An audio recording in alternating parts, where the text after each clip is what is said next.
Syria থেকে সেনা প্রত্যাহার, নতুন টানাপোড়েনের শুরু। একটা অদৃশ্য ছায়া দীর্ঘায়িত হচ্ছে মধ্যপ্রাচ্যের আকাশে। সিরিয়ায় কয়েক হাজার মার্কিন সেনা মোতায়েন ছিল এতদিন ধরে, কিন্তু এবার মনে হচ্ছে সময় ফুরিয়ে এসেছে। হোয়াইট হাউসের ভেতরে, পেন্টাগনের ড্রাফটিং রুমে, এমনকি তেল আবিব আর আঙ্কারার উচ্চ পর্যায়ের বৈঠকগুলোতেও একটাই প্রশ্ন, মার্কিন সেনারা কি সত্যিই সিরিয়া ছাড়ছে? এনবিসি নিউজ জানাচ্ছে, মার্কিন প্রতিরক্ষা দপ্তর এখন সিরিয়া থেকে সেনা প্রত্যাহারের পরিকল্পনা সাজাচ্ছে। ট্রাম্প প্রশাসনের কর্মকর্তারা এই পরিকল্পনার সম্ভাব্য সময়সীমা ঠিক করছেন 30, 60 কিংবা 90 দিনের মধ্যে। যদিও এনএসএ মাইক ওয়াল্টজের সেন্টকম সফরে এই বিষয়ে আনুষ্ঠানিক কোনো আলোচনা হয়নি, তবে বিশেষজ্ঞরা বলছেন এটি ট্রাম্পের আমেরিকা ফার্স্ট নীতির আরেকটি দৃষ্টান্ত হতে পারে। ইসরায়েলের দুশ্চিন্তা, মার্কিন সেনা প্রত্যাহার হলে সবচেয়ে বেশি দুশ্চিন্তায় পড়বে ইসরায়েল।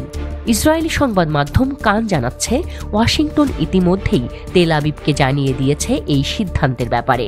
যদিও সিরিয়ায় মার্কিন সেনার সংখ্যা তুলনামূলক কম, কিন্তু তাদের উপস্থিতি ইসরায়েলের জন্য কৌশলগতভাবে গুরুত্বপূর্ণ। তাহলে মার্কিন সেনা চলে গেলে কি হবে? ইরানের প্রভাব আরও শক্তিশালী হবে। সিরিয়া থেকে সরাসরি হুমকির মুখে পড়তে পারে ইসরায়েল। মার্কিন সমর্থন কমে গেলে কুর্দি গোষ্ঠীগুলো চাপে পড়বে। তুরস্কের নতুন হিসাব নিকাশ। তুরস্কের জন্য এটি এক বড় সুযোগ হতে পারে, কারণ সিরিয়ায় কুর্দি গোষ্ঠীকে বরাবরই হুমকি হিসেবে দেখে আঙ্কারা। ট্রাম্প যদি সত্যিই সেনা প্রত্যাহার করেন, তাহলে তুরস্ক নতুন করে সামরিক অভিযান চালানোর সুযোগ পাবে।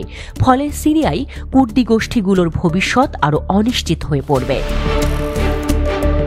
আইএসের পুনরুত্থান। কুর্দি নেতৃত্বাধীন সিরিয়ান ডেমোক্রেটিক ফোর্সেস স্পষ্ট জানিয়ে দিয়েছে, মার্কিন সেনা চলে গেলে আইএস ফের মাথাচাড়া দিয়ে উঠতে পারে। সংগঠনটির প্রধান মাজলুম আবদি বলেছেন, সিরিয়ার মরুভূমিতে আইএস ইতোমধ্যে শক্তি বাড়াচ্ছে। মার্কিন সেনা চলে গেলে তারা আরও সক্রিয় হয়ে উঠতে পারে, যা পুরো অঞ্চলে নতুন নিরাপত্তা সংকট তৈরি করবে। নতুন যুদ্ধের ইঙ্গিত।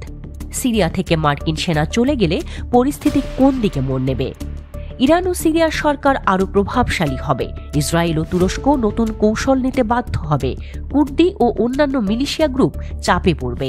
আইএসের পুনরুত্থান হলে নতুন যুদ্ধ বাঁধতে পারে।